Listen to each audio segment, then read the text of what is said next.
Always on your side 빅토리 그리고 학생이 다치지 않는 입시 빅토리. 안녕하십니까, 빅토리 입시랩 이우승 대표입니다. 오늘도 윤현준 컨설턴트와 함께 했습니다. 그러니까 매번 학생들에게 뭐 생활기록부 이렇게 준비해라, 뭐 저거 준비해라 말은 참 많이 했는데 정작 어떤 학과를 준비했으면 좋겠다 라고 말한 적이 많이 없었던 것 같아요. 그래서 오늘은 우리 학생들이 아주 지극히 평범한 일반고에서 준비가 가능한 학과, 그리고 준비가 다소 어려운 학과에 대해서 한번 이야기를 해보려고 합니다.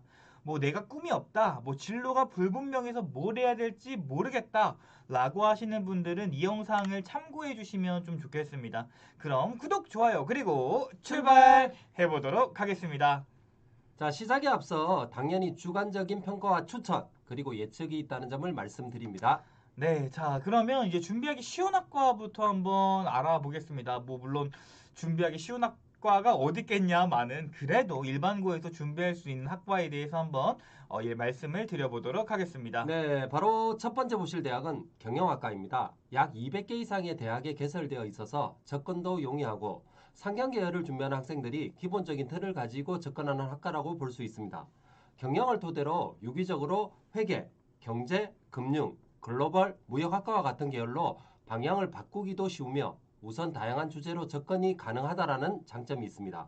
무엇보다 상위권 대학이 아닌 일반적인 경영학과로 접근하였을 때 각 대학의 합격 등급에서 가장 높은 학과가 아니라는 점에서 본다면 메리트가 충분하다고 생각합니다. 네. 그럼 경영학과는 어떻게 준비하면 좋을까요? 경영학을 준비하다 보면 정말 다양한 접근이 필요합니다. 우선적으로 경영에서 배우게 되는 마케팅, 생산관리, 재무관리, 조직인사 방법에 대해서 배우게 되고 이에 대해서 포괄적으로 파악한 후 흥미를 가지고 세부적으로 접근하는 방법이 중요합니다. 과목 선택의 경우 미적분, 확통, 그리고 경제 과목과 생활과 윤리 과목에서 현 시장 상황에 맞는 전략을 세우는 활동으로 접근을 하면 좋습니다. 특히 경영 실무와 사례를 찾는 연구, 판매 전략 및 시도, 해외 사례 연구와 경제 상황을 예측해보는 활동이 필요할 것이며 산업의 발전에 따른 기업의 투자와 생산 현황에 미치는 영향과 함께 고용 및 노동과 관련된 기본적인 상황을 파악해보는 활동을 하는 것이 유리할 것으로 판단됩니다. 대표님이 보시기에 경영학과의 또 다른 준비 방법이나 특징이 있을까요? 우선 경영학과는 정말 많이 준비하지만 제대로 준비하는 친구들이 많지 않다라는 것을 먼저 말씀드려보고 싶어요. 네네. 왜 그러냐면은 일단은 인원수를 경영학을 가장 많이 준비를 하고 또 이제 가장 많이 뽑기도 하잖아요. 네. 그렇기 때문에 경영학과를 뭐 나도 갈래 이런 식으로 준비하는 친구들이 많은데 여기서 이제 선생님도 이제 컨설팅을 해보시다 보면은 네네. 가장 많이 하는 실수가 애들이 마케팅만 열심히 해온다라는 거죠. 열심히 하는 것보다는 너무 많이 하죠. 전 초점이 거의 마케팅에 맞춰져 있는 학생들도 되게 많이 있을 거야. 그렇죠. 그러면은 이 친구들에서 가장 큰 단점이 뭘까라고 한다면 일단 재무, 금융, 회계 이런 부분들이 정말 아쉬운 친구들이 굉장히 많았습니다. 경영학이라는 것은 보편적으로 이제 사업을 하고 이제 기업을 운영하는 건데 네. 기업을 운영하는 데 있어서 가장 중요한 건 이윤 추구지 않습니까? 그렇죠. 예. 그 경영학을 준비하는 친구들한테 가장 말씀드리고 싶은 건 일단은 뭐 확률과 통계, 수학적인 부분들, 회계, 세무 이런 것들을 좀 하자라고 말씀을 드려보고 싶고 여기 화면에 나와 있는 미적분 사실 인문계 친구들이 선택하기는 다소 어렵습니다. 네네네. 하지만 진로 활동 칸이라든지 동아리 활동 칸에서 이런 미적분적인 느낌이 조금 들어가고 내가 미적분을 선택할 수 없었지만 그럼에도 불구하고 내가 스스로 공부해 보았다라는 부분들이 경영학과 준비생들에게 들어가 있다면 저는 더 좋지 않을까라고 생각을 하고 있습니다. 그럼 두 번째 전기전자공학과에 대해서 한번 얘기해 주시겠습니까? 네. 화면에서 보이는 커리큘럼은 한양대학교 융합전자공학과 기준입니다. 시대의 변화에 따라 현재는 디스플레이, 반도체, 통신, 자동차, 소프트웨어 등 다양한 접근이 가능하며 세특의 특징에 따라 기계공학, 전기공학, 전자공학, 컴퓨터공학 또는 이제 순수 물리학과, 통신학과 등으로 방향을 잡았을 경우 다양한 주제로 접근할 수 있는 이점이 있습니다. 사실 전자공학은 자동차, 컴퓨터, 전기, 통신, 조선 등 다양한 분야와 융합이 가능하다. 이러한 특징들을 가지고 있는 학과이기도 합니다. 그렇죠. 사실 전자공학을 준비하는 친구들이 기계공학을 갈 수 있냐라고 물었을 때 저는 당연히 오케이라고 네. 말씀드리고 싶고요. 사실 건축공학과도 가능하다라고 말씀을 드리고 싶은 이유가 뭐냐면 요즘 자동차를 누가 만드나요라고 한다면 전기 관련된 네. 전기차가 굉장히 많이 필요하고 배터리도 필요하겠죠. 그리고 이제 건축학과 같은 경우도 사실 IoT나 전자 이런 부분들이 굉장히 스마트 IoT가 굉장히 많이 발생하고 있는 부분들이 있는데 그럼 이런 전기전자공학과를 준비할 수 있는 방법은 뭐가 있을까요? 자, 우선 전기전자공학과의 경우 공학의 기초인 물리는 모두 알고 있어야 됩니다. 추가적으로 가장 많이 듣고 있는 화학이나 생명공학, 지구공학을 추가적으로 파악하면서 내가 어떤 대상에 초점을 두고 접근하여 세특을 완성할 것인지에 대한 고민을 빨리 끝내셔야 합니다. 또한 가상현실과 정강현실에 접근하기 위하여 최근 이용되고 있는 4G나 5G, 6G까지 지금 올라가고 있습니다. 이런 통신과 관련된 연구나 전자공학에서 가장 많이 사용되고 있는 센서 응용 분야나 센서를 직접 만들어 보면서 우리가 나타나는 현상들을 파악해보는 이런 이제 탐구 정신도 필요하고요. 신호 및 영상 체계에 관한 접근도 필요합니다. 사실 하나 더 접근해 보자면 전자공학을 준비하면서 컴공을 같이 준비하는 부분도 있는데 이는 컴공의 경우 소프트웨어적인 요소들을 더 많이 필요로 하므로 1학년, 2학년 1학기 정도에는 기본적으로 전자공학과 전기공학에 조금 더 초점을 맞추어 가는 접근이 더 좋을 것으로 판단됩니다. 자, 대표님 같은 경우에 전자공학과 준비하는 친구, 특히 전기공학과 준비하는 친구, 아니면 두 가지 색깔을 다 나타내는 친구, 여기에다 컴퓨터공학까지 나타내는 친구들이 많았잖아요. 네네. 이러한 친구들의 특징들이 좀 또 있었을까요? 전자공학과나 전기공학과를 준비하는 친구들은 네. 내가 전자공학과나 전기공학과를 준비하지 않는 것처럼 생기부가 짜여지더라고요. 음. 그러니까 저희가 컨설팅을 하다 보면 전기전자라고 해서 뭐 전기, 전자라고 해서 전자 이렇게 할 수가 없는 게 아까 윤프로님 말씀대로 센서, 통신, 이 컴퓨터 네. 공학 이 모든 것들이 융합되어 있는 게 전자공학, 전기공학이기 때문에 네. 제가 생각했을 때 이 생기부가 전기인가 전자인가 컴공인가 라고 고민되는 생기부가 저한테는 좋은 생기부로 평가가 되었고 그리고 실제로도 합격률도 굉장히 높았다고 먼저 말씀을 드려보고 싶었습니다. 그렇죠. 기계만 보더라도 기계를 구동하기 위해선 전기도 필요하고 전자도 필요하고 컴퓨터도 필요한 거거든요. 여기에서 조금 더 세부적으로 내가 어떻게 접근할 것인지 이런 것들을 빨리 3학년 때 맞추어서 접근해야 된다. 이렇게 말씀드리고 싶습니다. 네, 자 다음 뭐가 있을까요? 컴공이 있네요. 컴공을 쉽다고 말씀하는 이유가 있을까요, 선생님? 뭐 사실 컴공을 쉽다라고 이야기한 부분보다는요. 현재 많은 인원을 선발하고 있기 때문에 좀 접근성이 용이하지 않을까. 이렇게 한번 생각해 보고 분석을 해 보았습니다. 컴퓨터공학과의 경우에는 IT 기술과 정보 기술을 토대로 접근하는 분야입니다. 바로 시스템 또는 프로그래밍 기법, 알고리즘 설계를 기본으로 접근하는 학과입니다. 우선적으로 컴퓨터의 구조와 컴퓨터의 언어를 파악하는 것이 가장 중요하고요. 기초과학에 대한 지식을 축적시키는 활동이 필요할 것입니다. 네. 네. 그런 다음 기본 지식이 충분하다면 이후에 인공지능, 빅데이터, 증강현실, 보안 분야 등과 같은 세부적인 접근이 필요하며 이를 구동시키기 위한 운영 체계나 데이터베이스, 인공지능 또는 이제 딥러닝, 머신러닝에 대한 접근을 통해 어떤 제어를 통해 실생활에 접목시킬 수 있는지에 대한 연구가 반드시 필요로 합니다.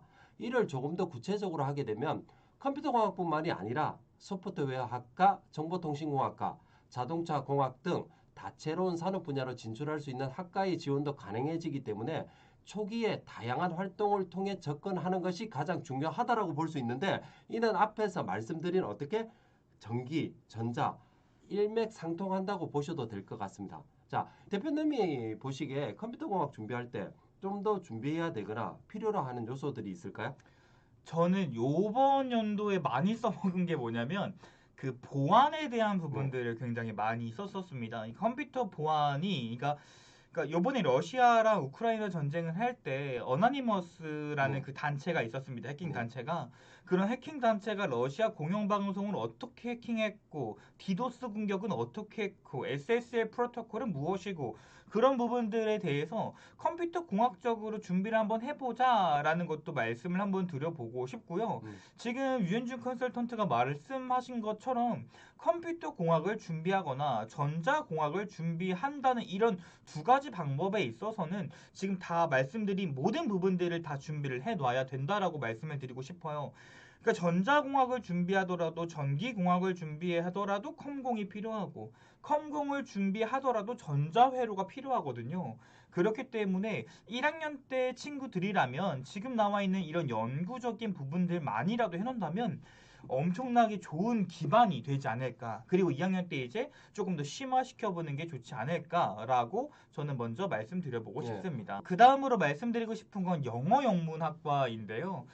자, 영어 영문학과를 일반고에서 준비하기 편하다라고 말하는 것은 첫 번째로는 국어에서도 어필하기 쉽고요. 수학에서도 어필하고 쉽고 영어도 마찬가지 당연하겠죠. 통합 사회도 마찬가지고 통합 과학도 마찬가지입니다.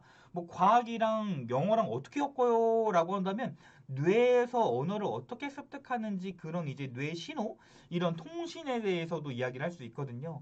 먼저 말씀드리고 싶은 건 영어학인 이제 음성학과 영문학인 뭐 셰익스피어라든지 아니면 그런 영문학에 대해서 두 가지로 나눴으면 좋겠습니다. 그리고 영어 영문학과를 가기 위해서는 제2외국어, 뭐 중국어, 한문도 마찬가지고요. 뭐 국제학과를 가는 친구나 뭐 외대에 보면은 제3국어가 있어요. 뭐 브라질학과, 뭐 스칸디나비아학과 그런 학과들이 있는데요. 그런 학과들도 잘 가려면 제2외국어인 뭐 한문과 뭐 일본어, 중국어 이런 것들도 좀 신경을 써야 되겠죠. 그리고 가장 마음에 드는 게 있다면은 각 과목별로 소재가 정말 다양합니다. 예를 들어서 국어 같은 경우는 현대문학과 그 외국 영문학과의 차이점을 어필할 수 있겠고요. 수학 같은 경우도 결정적 시기, 크리티컬 피리오드라고 하는데 그런 결정적 시기에서 언어의 얼마나의 데이터 습득이 우리 친구들의 언어 인지 역량에 도움이 되는가에 대한 부분도 말씀드릴 수가 있겠고, 뭐 통합사회 같은 경우는 거기에 이제 지역학이 있단 말이죠. 영문학에 대한 지역학, 그런 지역학도 어필할 수 있겠고요. 정말 다양하게 어필을 할 수가 있기 때문에 영어 영문학과를 추천드리는데, 최상위 대학과의 영문학과나 어문 계열은 외고랑 국제고 친구들과 싸워야 됩니다. 그렇기 때문에 조금 최상위 학과 영어 영문학과는 어려울 수는 있는데 그렇지 않다라고 한다면 저는 뭐 한 중앙대 밑으로의 대학교들이라고 한다면 외고보다 일반고에서도 충분히 영어 영문학과 합격 사례가 많기 때문에 저는 충분히 괜찮다라고 먼저 말씀을 드리고 싶네요. 네, 그 다음에 말씀드리고 싶은 학과가 있다면 이런 학과를 좀 말씀드려보고 싶어요. 그러니까 조금 이제 헷갈린다고 해야 되나 아니면 준비하기 어렵다고 해야 되나요? 예, 그러니까 이런 부분이 되겠죠. 네, 이름만 들었을 때 이제 어떤 과인지 모르는 학과들이 좀 있어요. 사실 산업공학과는 근데 좀 알고 있는 학과죠. 예, 근데 정확하게 뭔지는 모르지만 많이 들어는 봤어요. 그렇죠. 네. 일반적, 즉 보편적인 고등학생이 잘 모르는 학과들, 이런 학과들을 말씀드리고 싶은데 이런 학과들을 준비할 때 가장 명심해야 할 학과들이 학과에 대한 이해입니다. 학과에 대한 이해만 충분히 가능하다면 내가 지원할 6장 중 한 장이 될 수 있으니까요. 잘 찾아보셨으면 좋겠습니다. 실제로 준비하는 학생들도 많이 없고 경쟁률도 높지가 않아서 표면적인 성적뿐만 아니라 생활기록부의 준비도도 다른 인기학과에 비해 비교적 쉬운 편에 속하니까요. 잘 좀 준비하셨으면 좋겠습니다. 제가 말씀드리는 이러한 학과들이 뭐 성적만 되면 무조건 간다가 아니라 잘 준비해 놓으면 다른 학과들에 비해 합격률이 높았던 학과들만 모아봤는데요. 첫 번째는 산업공학과입니다. 공대생들이 준비를 많이 하는 곳이 앞서 말씀드린 뭐 전기전자라든지 뭐 기계공학, 컴공 정도인데 산업공학에 대해서 모르는 학생들이 참 많습니다. 산업공학은 생산관리, 프로그래밍, 데이터, 그리고 확률과 통계가 합쳐진 학과라고 설명드리고 싶습니다. 산업공학은 여러 과학적, 수학적 기법을 활용해서 산업 시스템을 분석하고 개선하는 학문이고 모든 기업에 필요한 부분들이기 때문에 취업에도 여러 가지 이점이 있습니다. 건국대학교 산업공학과의 경우는 경쟁률이 14.3대 1로 다른 학과들에 비해서는 조금 낮은 경쟁률을 보이고 컷은 70% 컷이 2.41등급이었습니다. 두 번째는 산림환경시스템학과입니다. 생물학과와 환경, 기후, 생태, 수목 등 생명을 준비하는 학생들이 식물과 함께 준비하여 지원할 수 있는 학과입니다. 특히 공립대학교에 이러한 학과들이 많이 있습니다. 예를 들어 강원대 산림과학, 경북대 산림생태보호학 등도 전남대 산림자원 이런 것도 있고 국민대 산림환경시스템, 건대 산림조경 등이 있습니다. 이렇게 지역 학교에서도 학생들을 많이 선발하고 있기 때문에 지역 균형에 해당하는 학생들이 지역에 있는 대학교들 간다면 충분한 대안학과가 될 수 있지 않을까라고 말씀을 드려보고 싶고요. 건국대학교 산림조경학과나 환경보건학과 같은 경우는 선발 인원수는 다른 학교랑 거의 비슷하죠. 근데 이제 2.86, 3.03 등급이 이제 70% 컷이었습니다. 물론 종합지원영상 등급으로 말씀드리기는 좀 어렵겠지만 잘 준비만 한다면 비교적 합격률이 다른 인기학과보다는 높았기 때문에 말씀을 드려보는 겁니다. 자, 다음으로 그럼 이제 어떤 학과가 준비하기 어려운지 한번 파악해 보겠습니다. 어려운 학과입니다. 제가 가장 먼저 말씀드리고 싶은 부분은 생명공학과와 생명과학과입니다. 생명은 생명과학 2라는 학교 커리큘럼이 있으나 일반고에서 준비하기 매우 까다로운 학과라고 생각을 합니다. 그 첫 번째 이유는 의치한약수를 준비하는 학생들과 선택 과목이 겹치고 활동이 겹치기 때문입니다. 의치한약수를 준비하는 학생이 있는데 그 학생이 최저의 어려움이 있거나 교과 성적이 아쉬움으로 인해서 내가 가고자 하는 학교에 생명공학 계열을 쓰겠다면 나의 경쟁자는 생명공학을 준비하는 학생들이 아니라 실제로는 의치한약수를 준비하다가 넘어온 학생들이겠죠. 네. 그렇기 때문에 상위권 대학에 들어가기 어렵다고 말씀을 드려보고 싶고 두 번째로는 전문교과, 공동교육 과정이 없는 일반고에서는 더더욱 준비가 까다롭다고 말씀드려보고 싶습니다. 만약에 내가 생명과학 실험, 고급 생명과학 등 전문교과나 소인수 과목에서 어필이 가능한 고등학교에 다닌다면 큰 문제는 없겠지만 대부분의 일반고들은 전문교과가 없는 경우가 많기 때문에 내가 경쟁해야 하는 생명공학과를 준비하는 학생들은 모두 다 통합과, 과탐실, 화원, 생원, 화투, 생투를 해왔을 텐데 결국 내신에서 갈라지거나 활동의 깊이에서 갈라지겠죠. 세 번째로는 중앙대 이상의 대학교 생명과학과나 공학과의 경우는 매우 높은 경쟁률을 자랑합니다. 바로 작년에 중앙대 다빈치에서 생명과학과의 경쟁률은 99대 1이었습니다. 학생부 종합전형의 경쟁률이 99대 1이라는 말은 정말 말도 안 되는 경쟁률입니다.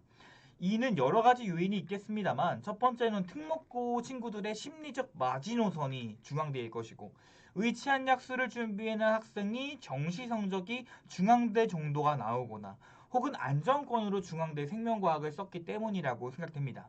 정시는 다르지만 수시에서는 유독 생명과학을 준비하는 학생들이 많기 때문에 쉽게 접근하기가 어렵습니다. 네 번째 이유는 경쟁자들의 우수하고 깊이 있는 지식입니다. 일반고 친구들 기준에서 이 정도까지 고등학생이 준비한다고? 라고 생각하는 이런 깊이 있는 지식을 실제로 특목고 친구들이 해오고 가져옵니다. 즉 단순히 유전학에 대해서 조사했다가 아니라 유전학에 대해서 책을 읽고 지식을 확장하고 그 과정과 본인만의 우수한 결론 노출이 생기부에 작성되어 있다라는 말입니다. 이는 생활기록부를 겉으로 준비한 학교와 그렇지 않은 학교를 비교할 수 있는데요. 내 생활기록부를 보고 한번 물어보시면 됩니다. 단순히 조사로 끝났는가? 아니면 생기부에서 조사를 통해 어떤 지식이 확장되었는가? 이렇게 물어보면 내가 겉으로 그냥 조사만 했구나. 수박 겉핥기식으로 준비만 했구나. 와 깊이 있게 했구나의 차이를 알 수 있을 겁니다. 마지막으로 생명공학과, 생명관련학과는 인기학과입니다. 돈이 전부는 아니지만 전부만큼 중요한 시대에서 취업과 학과 선택을 이분법적 사고로 바라볼 수 없습니다. 취업이 잘 되기 때문에 인기 학과이며 준비하는 학생들도 많을 거라고 생각을 합니다. 그러면 이 생명공학과나 과학과를 어떻게 준비해야 하냐가 고민이 많으실 건데요. 한번 알아보도록 하겠습니다. 자, 우선 생명공학 및 생명과학과를 준비하는 방법에 대해서 깊이 한번 파악해 보도록 하겠습니다. 가장 우선적으로 말씀드리고 싶은 것은 깊이 있는 키워드와 활동을 준비하자입니다. 많은 일반고 친구들이 생명공학 준비한다고 온 생기부에 생명 이렇게 도배되어 있는 친구들이 참 많았습니다. 그러나 생명공학은 어쩔 때는 미생물학을 잘하는 학생, 생물학에 깊이 있는 활동을 한 학생, 고분자 화학을 잘하는 학생, 바이러스와 면역학이라고 하죠. 이런 부분을 잘하는 학생처럼 보여야 생명공학과에서 좋아합니다. 이는 커리큘럼에서도 흔히 찾아볼 수 있습니다. 이것보다 더 중요한 것은 얼마나 깊이가 있느냐입니다. 문과 학생들보다 이과 학생들은 면접에서 뒤집히거나 성적이 다소 좋지 않아도 합격되는 사례가 더 많다고 느껴집니다. 그 이유는 정말 겉으로 준비한 학생과 진짜 준비한 학생의 차이라고 생각합니다. 백신을 맞으면 몸속에서 어떤 변화가 일어나는지, 그 변화는 어떤 림프구 때문에 백신이 되는지, 바이러스는 왜 계속 변이되는지 깊은 탐구가 반드시 필요하고 질문을 통하면서 확인을 해보면요. 깊이 있게 답변을 할 줄 안다는 겁니다. 단순히 수행평가니까 대충 조사해서 내겠다. 이런 수박 겉핥기식의 생기부는 입학사정관님이 단번에 알아챕니다. 또한 이제 자기소개서도 없어서 내가 보충 설명할 공간도 부족합니다. 그렇기에 제가 생각하기에 반드시 깊이 있는 활동과 지식을 얻어 생활기록부를 꾸며야 한다고 생각합니다. 스스로 똑똑해져야 타인이 알아차릴 수 있습니다. 두 번째는 2등급 후반에서 3등급 초반 학생들에게 유독 더 말씀드리고 싶은 부분입니다. 바로 유사한 학과를 함께 찾자입니다. 생명공학과는 최상위 학교에 많지만 중상위권 학교에는 파생된 유사 학과들이 많이 있습니다. 예를 들어 조금 전에 좀 응용한 부분도 있겠지만요. 임산생명학, 산림환경학, 바로융합학 이런 학과 등이 있습니다. 대학은 공부 잘하는 학생만 뽑기 위해 교과 전형을 만들었지만 내 진로에 맞춰서 준비한 학생들을 위해 종합 전형을 만들어 놓았습니다. 내가 이 학과에 딱 맞게끔 만들어 놓으셔야 내가 성적이 조금 모자라더라도 준비가 가능하다는 부분입니다. 이번 3월이 되어서 작년 생활기록부가 나온다면 반드시 체크 한번 하시고 준비하시고요. 2학년 때, 3학년 때 뭘 해야 할지 판단해야 합니다. 아마 그 다음 당연한 이야기겠으나 다른 과목보다 생명 1, 생명 2를 잘 하셔야 합니다. 1등급 대학에서는 필요 없는 이야기이지만 3등급 초반대 학생들은 반드시 이 두 과목이라도 잘 준비해 놓으셔야 학교를 높일 수 있습니다. 마지막으로 영양학에 대해서도 3학년 때 1개, 2개는 넣어 놓으셔야 됩니다. 특히 여학생의 경우 여대에서 식품 라인이 다수 있기 때문에 준비를 철저히 하셔서 인서울이라도 하시길 바랍니다. 생명과학과를 준비하는데 갑자기 유사한 학과 이야기를 해서 많이 당황하셨겠지만 지금은 생명과학이 중요하다고 학과가 중요하다고 하더라도 9월에 원서 쓸 때 되면 항상 학과보다 학교가 우선인 학생들이 더 많이 있습니다. 그렇기 때문에 내가 받은 성적보다 높은 대학에 합격하기 위해서 반드시 파생학과를 생각해 보시라고 말씀드린 부분입니다. 다음으로 준비하기 어려운 학과가 미디어 커뮤니케이션 학과, 신문방송학과라고 생각이 됩니다. 이 학과를 준비하는 학생들의 경우는 가장 먼저 알아야 될 부분이 바로 학과에 대한 올바른 이해라고 생각이 됩니다. 방송만 3년 했다고 미디어 커뮤니케이션 가는 거 아닙니다. SNS 많이 하거나 유튜버라고 해서 미커 가는 것도 아닙니다. 자신의 생각과 의사 표현을 하고 전달하는 커뮤니케이션과 이를 매개해주는 수단이나 방법인 미디어가 합친 게 미디어 커뮤니케이션 학과입니다. 그렇기 때문에 미디어 커뮤니케이션 학과를 가려면 미커를 준비하는 것이 아닌 사회학, 심리학, 경제학, 정치학 등 다양한 학문과 연계 능력이 매우 중요합니다. 광고도 해야 되고 미디어가 무엇인지도 파악해야 되며 정치인들은 어떻게 커뮤니케이션을 활용하는지, 언론 제도의 문제는 뭔지, 방송 제작과 신문 기획은 어떻게 하는지 등 기본 소양적인 것뿐만 아니라 사회에 대한 다양한 이슈들을 알고 있어야 하는 학과이기 때문에 정말 어렵습니다. 또한 컨설턴트로서 어떻게 대학을 합격시키는지 정해진 틀이 없고 정말 다양한 방식으로 주제들을 정하고 학종 준비를 하기 때문에 어떻게 한쪽으로 정형화된 학과라고 보기도 어렵습니다. 논리적인 글을 쓰기 위해서는 국어도 잘해야 되고 글로벌 수용자들을 위한 영어 실력도 있어야 되고 사회 현상을 다양한 시각으로 바라보기 위한 사회 문화, 현대 사회와 미디어 그리고 정치와의 관계도 이해해야 되기 때문에 정법도 잘해야 됩니다. 이렇게 어려운 학과임에도 학과의 이해도가 부족한 허수의 경쟁자들과 실제 경쟁자들로 인해 경쟁률이 매우 높은 학과입니다. 2022학년도 기준 거의 모든 대학을 체크하더라도 경쟁률이 가장 높은 쪽에 있다는 것을 파악할 수 있습니다. 경쟁률이 높다는 것은 내가 성적이 낮으면 합격하기 어렵다는 뜻이고 대학 레벨을 쉽게 올리지 못한다는 뜻입니다.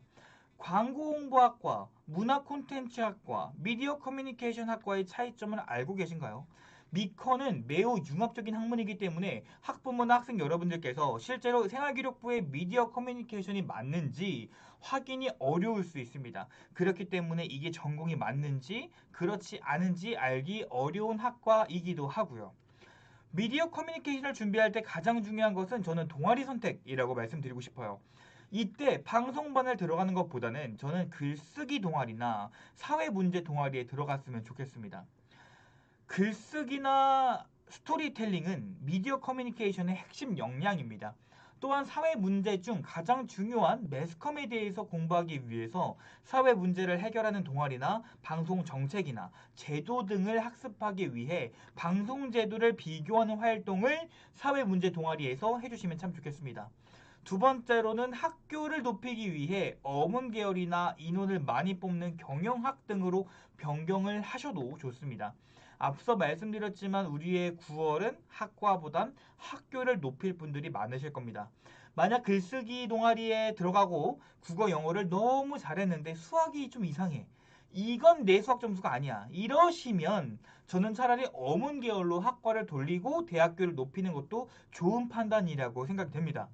만약에 내가 수학도 너무 잘했어 라고 한다면 경영학으로 가서 미디어로 마케팅적인 부분들을 조금 소화시키고 나머지 부분들은 앞서 말씀드린 회계, 세무에 대한 역량 그리고 글로벌 브랜딩에 대한 역량도 심어줬으면 하는 바람이고요. 다음으로 중요한 것은 공동체 역량과 타인과의 소통 역량입니다. 제가 어떤 학과에서 소통 역량이 중요하다고 말해본 적은 거의 없는 것 같은데요. 커뮤니케이션이라는 말 자체가 소통이라는 뜻이기 때문에 자율활동이나 행특에서 공동체와 함께하는 역량과 타인과 소통하는 역량이 반드시 필요합니다. 이 부분은 인성평가라고 하기보다는 이 학과에서만큼은 전공적 합성으로도 들어갈 수가 있기 때문에 미커를 준비하는 학생들은 약간의 아싸력이 조금 필요하지 않을까라고 생각이 되고 있습니다. 자, 그럼 마지막이네요. 자, 우리 아이 3월에 뭘 해야 할까요? 우선 2학년이면 1학년 생기부가 나올 것이고 3학년이면 1, 2학년 생기부가 나올 것입니다. 생기부 열람은 나이스에서 하시면 됩니다. 그 다음에 뭘 해야 하죠? 바로 생기부를 분석해야 합니다. 첫째, 겉으로 한 생기부인가? 단순히 조사만 한 생기부인가? 아니면 생기부를 하나하나 읽어보니 지식이 많아짐을 느끼고 있는가? 를 확인하셔야 합니다. 둘째, 커리큘럼에 맞는 생기부인가입니다. 내가 단순히 생명을 준비하는데 생명만 생기부에 나열이 되어 있지 않는지 대학 커리큘럼을 보면서 내가 무엇이 부족한가 체크해야 합니다. 셋째, 그리고 나서 어떤 영향을 심화시킬 것인가 문학에서는 미적분에서는 생투, 화투에서는 어떤 수행평가를 대항할 것인가 계획을 세워야겠지요. 넷째, 내가 가고자 하는 학과를 쭉 준비해도 되는가 아니면 진로를 살짝 변경해도 되는가에 대한 답이 나올 것입니다. 그리고 3월 셋째 주엔 분석한 결과를 토대로 과목별로 대응을 해야겠지요.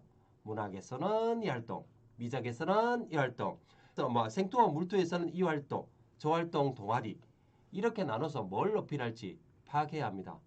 그리고 대응을 하셔야 앞으로 진로에 가는 것과 실생활에 연결된 것과 등의 수행평가를 대응할 수 있습니다. 그리고 넷째 주부터는 정말 중요하죠. 다음 달에 있을 중간고사를 준비해야 하고요. 미리 알고 대비한다는 것은 그만큼 변화에 대응하여 빠르게 접근할 수 있는 기회가 될 것입니다. 지난 생기부를 탓하기보다는 앞으로 해야 할 일에 더 많은 신경을 쓰는 이유가 되니까 반드시 준비해서 성공하는 빅토리 입실의 시청자분들이 되시길 바랍니다. 오늘 방송 길었죠? 여기까지입니다. 오늘 방송 보면서 우리 학생들이 내가 준비하고 있는 학과는 잘 준비하고 있는지, 혹은 어려운 학과를 준비하고 있다면 앞으로 어떻게 대응해야 되는지, 고2, 고3 때는 어떠한 방향으로 3월을 살아야 되는지를 알아보았습니다. 이 방송 보시고 잘 준비하셔서 우리 학생들이 꼭 원하는 대학교에 합격하셨으면 좋겠습니다.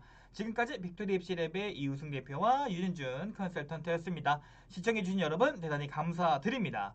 잠시 후에 1대 방송을 통해서 구체적인 우리 어머님들과 학생 여러분들의 고민거리를 해결해 보도록 하겠습니다.